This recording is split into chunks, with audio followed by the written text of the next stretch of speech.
Assalamualaikum warahmatullahi wabarakatuh. Alhamdulillah kita bertemu kembali dalam siri penjelasan buku Wahai Ibu, Wahai Ayah. Kita sekarang masuk ke dalam bab berbuat baik kepada ibu bapa setelah mereka meninggal dunia. Tuan-tuan dan puan-puan, apabila ibu bapa kita telah pun meninggal dunia, mereka memasuki satu alam yang namanya alam barzakh. Alam barzakh ini sesuatu yang berbeza dengan alam kita ini, sehingga kita tidak tahu apa yang baik, apa yang buruk untuk mereka, melainkan berdasarkan petunjuk wahyu. Oleh itu, apabila kita hendak berbuat baik kepada mereka, setelah mereka meninggal dunia, hendaklah kita merujuk kepada Al-Quran dan As-Sunnah yang sahih. Baik, sebab hadis daif tidak boleh digunakan dalam perkara ghaib, dalam perkara akidah. Di sini saya nak tekankannya sebab antara kebiasaan masyarakat kita ialah mereka melakukan majlis-majlis penghantaran pahala yang diberi nama indah, iaitu majlis tahlil. Majlis ini tidak pernah dilakukan oleh Rasulullah sallallahu alaihi wasallam, padahal pada zaman baginda kematian adalah sesuatu yang lazim berlaku, sehingga kan seandainya ia sesuatu yang baik, sesuatu yang bermanfaat kepada orang-orang yang melakukannya, kepada orang yang telah meninggal dunia, nescaya baginda akan mengajarnya ataupun melaksanakannya sendiri. Tetapi memandangkan baginda meninggalkannya, maka ia bererti ia bukanlah sesuatu yang bermanfaat kepada orang yang telah meninggal dunia.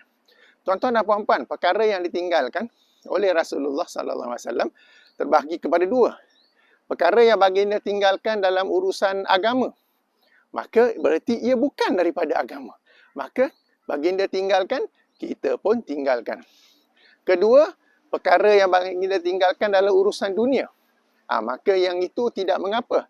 Sebab baginda sallallahu alaihi wasallam diutus untuk mengajar kita agama, bukan mengajar kita dunia. Maka dalam urusan dunia, jika kita nak melakukan sesuatu yang berbeza seperti menggunakan mikrofon, menggunakan kamera, menggunakan video untuk memberi tazkirah, memberi kuliah ilmu, maka ia dibolehkan.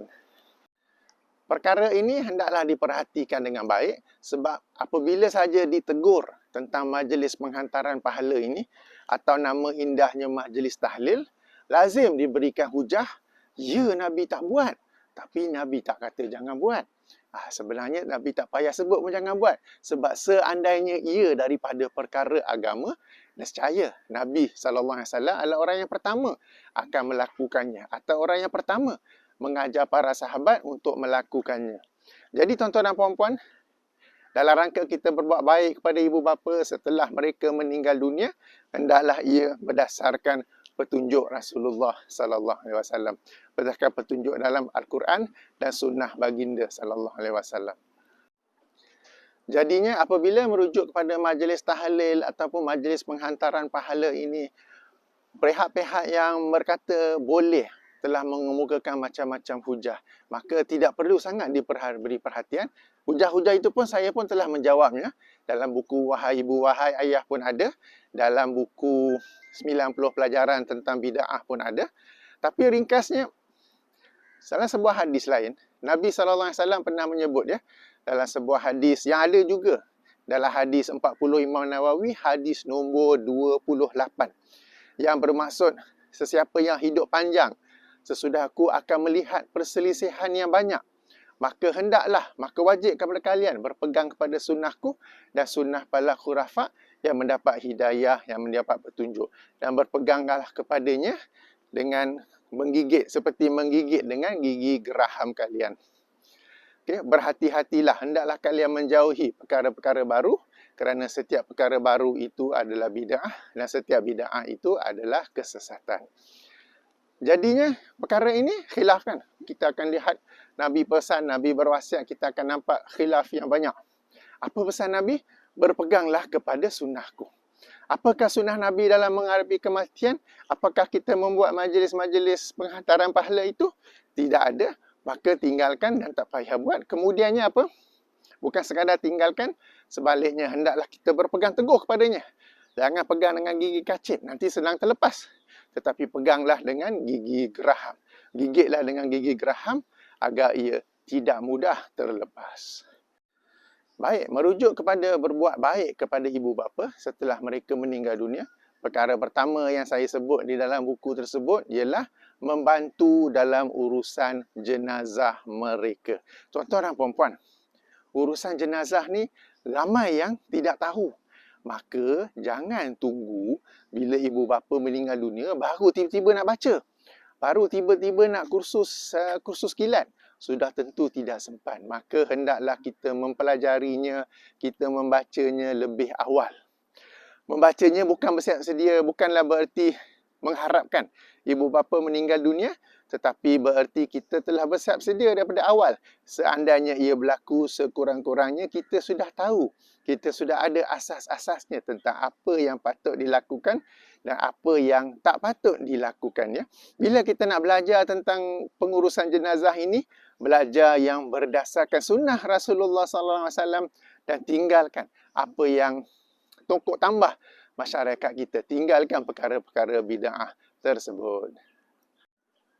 Satu buku yang saya cadangkan ialah Ahkamul Janaiz, Hukum Hakam Berkenaan dengan Jenazah yang ditulis oleh Syekh Muhammad Nasiruddin Al-Albani rahimahullah. Buku ini sudah pun diterjemahkan dalam bahasa Indonesia. Boleh cuba mencarinya di Shopee ataupun di Lazada. Baik, dalam urusan jenazah ni, teori saja tak cukup, kena ada praktikal. Kalau kita sempat melakukan latihan praktikal, itu bagus. Jika tak sempat dan berlaku kematian, maka sebahagian ustaz ada yang berkata anaklah yang kena uruskan, anak yang kena jadi imam, anak yang kena tu. Tapi kalau anak tidak berapa tahu, dah baca buku dah. Dah baca buku tapi tak ada pengalaman praktikal. Ataupun kita kata dah baca buku tapi dalam suasana sedih. Kan jadi tidak dapat hendak membantu ataupun menguruskan jenazah dengan baik. Maka tak mengapa, biarkan pihak masjid, pihak surau yang uruskan, anak-anak hanya membantu di mana yang boleh. Jadi pandangan saya ini adalah di pertengahan antara pandangan sebahagian ustaz, sebahagian ustazah yang kata anak-anak mestilah mereka yang menguruskan jenazah, mereka yang menguruskan jenazah ibu bapa. Itu satu pandangan ekstrim. Satu lagi pandangan ekstrim pula, biarlah ada orang buat di masjid surau tu, aku tak payahlah. Aku tunggu kat luar sajalah. Jadi, cuba bantu di mana yang boleh. Kalau anda betul-betul ada pengalaman, ada keyakinan, dalam keadaan tenang selepas itu, boleh saja jika nak menjadi imam solat jenazah. Tetapi jika anda dalam suasana kesedihan, suasana terkejut, dan mungkin kalau jadi imam pun nanti tersangkut-sangkut, nak memandikan jenazah kapal tidak berapa pandai, maka tak mengapa, boleh biarkan pihak masjid dan surau yang menguruskannya, tetapi anda hendaklah turut serta membantu di mana yang boleh. Jangan diabaikan begitu sahaja, ya, jangan dibiarkan begitu sahaja. Jadi ini pandangan saya di pertengahan antara mereka yang kata mesti uruskan, ataupun antara satu lagi ekstrim berkata biarlah pihak masjid buat. Biarlah aku dah bayar tabung khairat kematian. Okey, kita di pertengahan, kita membantu di mana yang boleh. Jadi ini langkah pertama dalam kita berbuat baik kepada ibu bapa setelah mereka meninggal dunia. Nanti insya-Allah kita bersambung lagi tentang langkah kedua, perkara kedua yang boleh kita buat dalam rangka berbuat baik kepada ibu bapa, ya. Subhanakallahumma wa bihamdika asyhadu alla ilaha illa anta astaghfiruka wa atubu ilaika. Assalamualaikum warahmatullahi wabarakatuh.